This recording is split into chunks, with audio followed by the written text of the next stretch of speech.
All right. Hello, everybody. Marcus Guiliano here, your host of In the Weeds, real tales from real restaurateurs. And who's joining me today? Ehab Abuhamoud. Hi, Ehab. Awesome to have you on. Had some great conversation with you already, and I'm you got some incredible information to share here to first-time restaurant owners. So just tell our fans here a little bit about you, what you do. Sure. I actually am an owner operator of a Muscle Maker Grill, which is a franchise. My restaurant is in New York City, right in the Chelsea area in Manhattan. And I started with 3 restaurants, and I am down to 1 right now. Okay, so you started with 3, you're down to 1. Usually people say the opposite. I started with 1, I'm up to 3. So, right. yeah, so this is awesome. This is going to be great. So I know a lot of people who get into the franchise world. I know a lot of independent operators. There's pros and cons to both. So did you have restaurant experience prior to jumping into Muscle Maker Grill?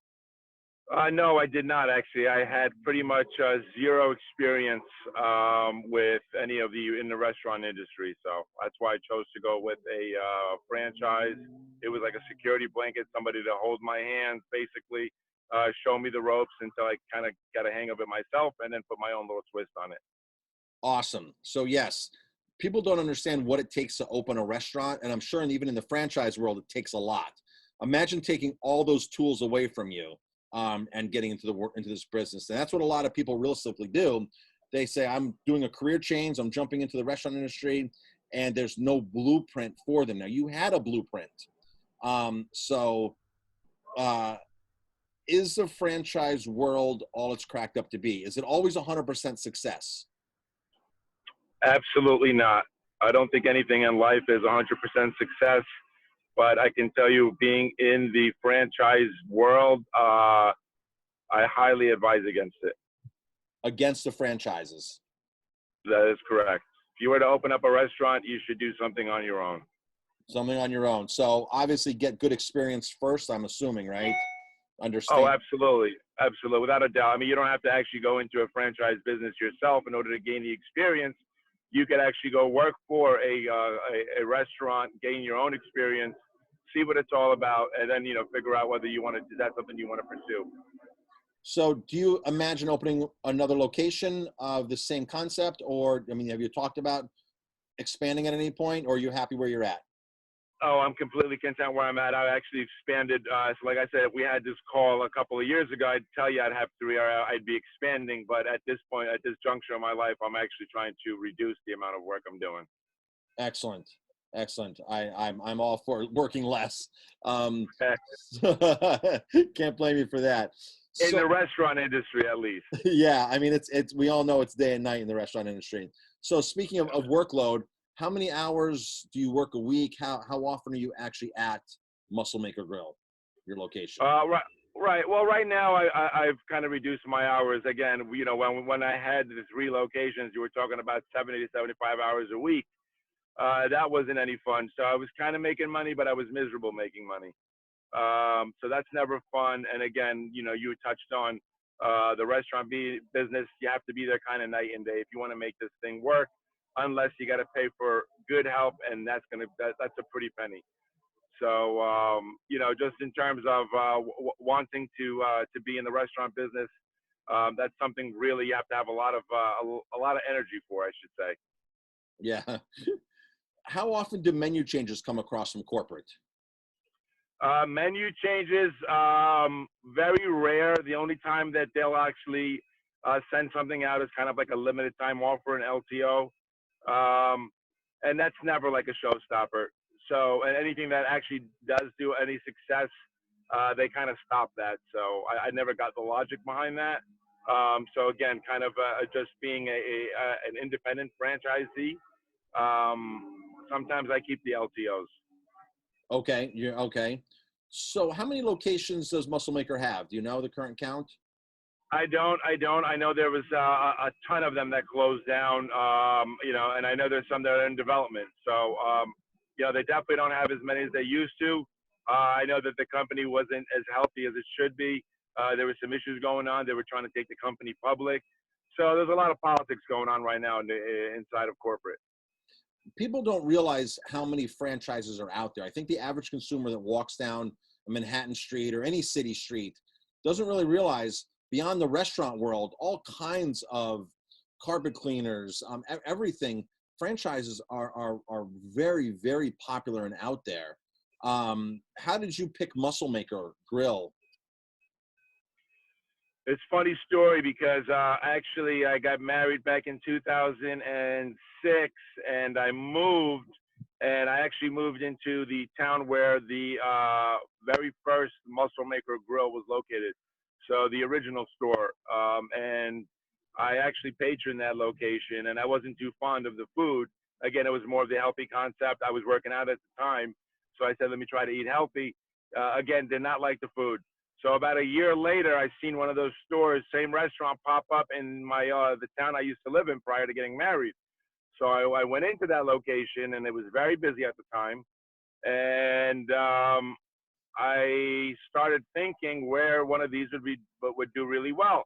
So I asked the lady behind the counter where the owner was that I have a business proposition because there was an empty location right next to the gym I was going to. So I thought, no better location than right next to a gym. So they told me that they're actually franchising. I didn't even need to speak to an owner. And then, that's the rest is history, I guess.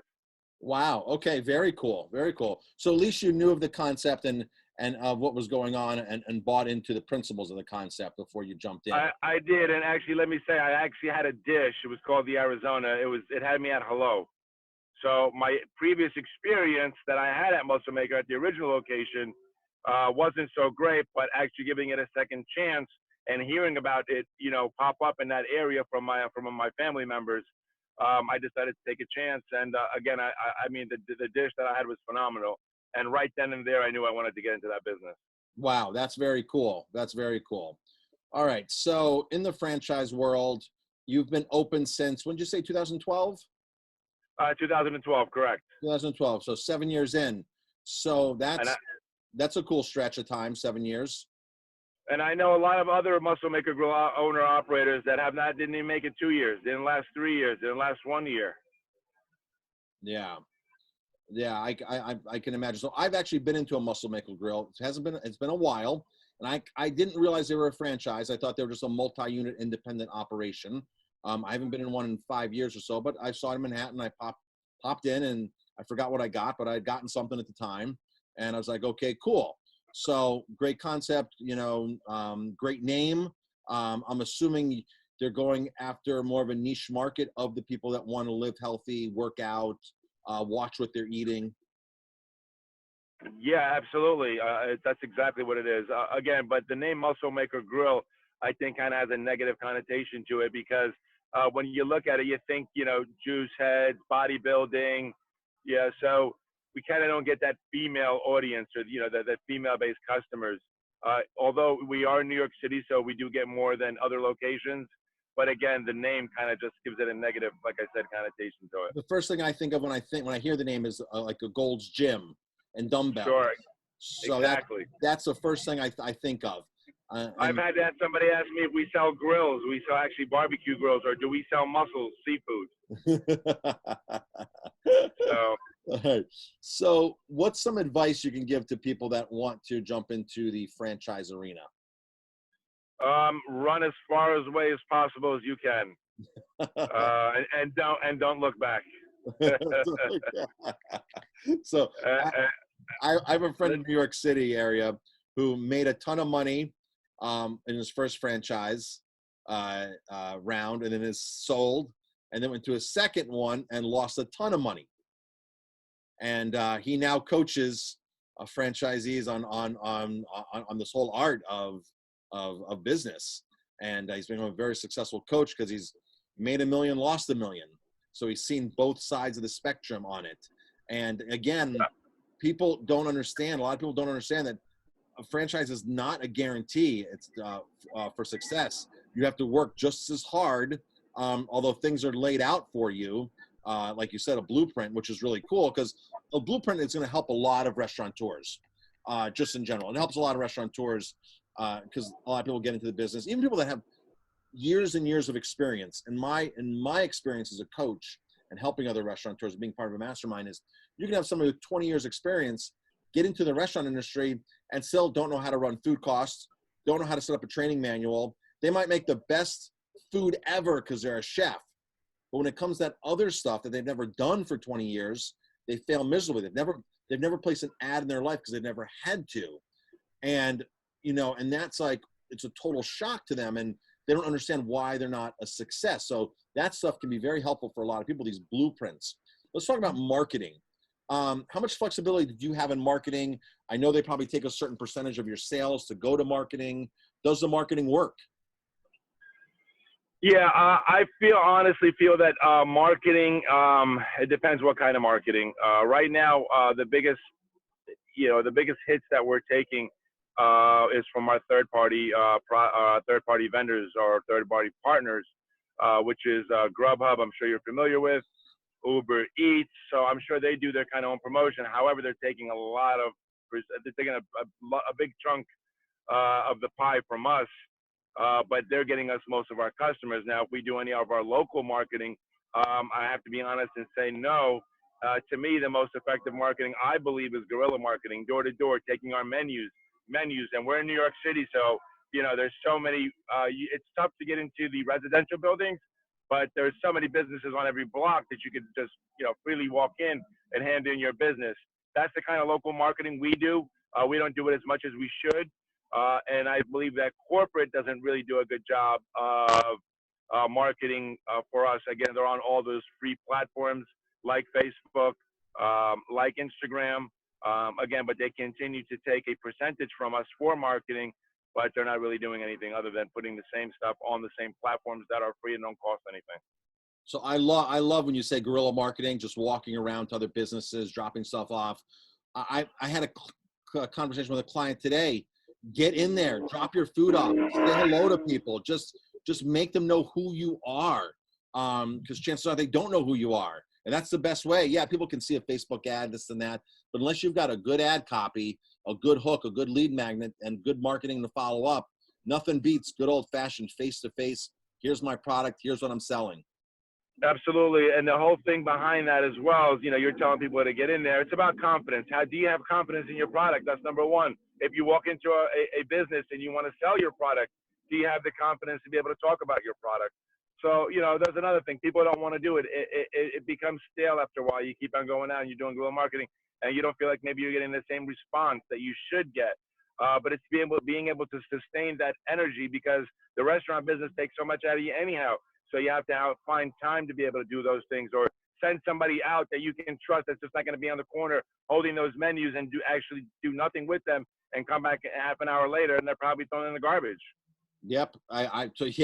Yeah. I never forget the one time I sent out a newsletter and we used to do newsletters, mailing newsletters. And I went to my attorney's office and I sit down and what's in his garbage is my newsletter. Exactly. And I'm like, ouch, that hurts. I'm not paying you for legal services and and you come to eat my restaurant, you just threw my newsletter away. I was like, ouch. Yeah, that's reality.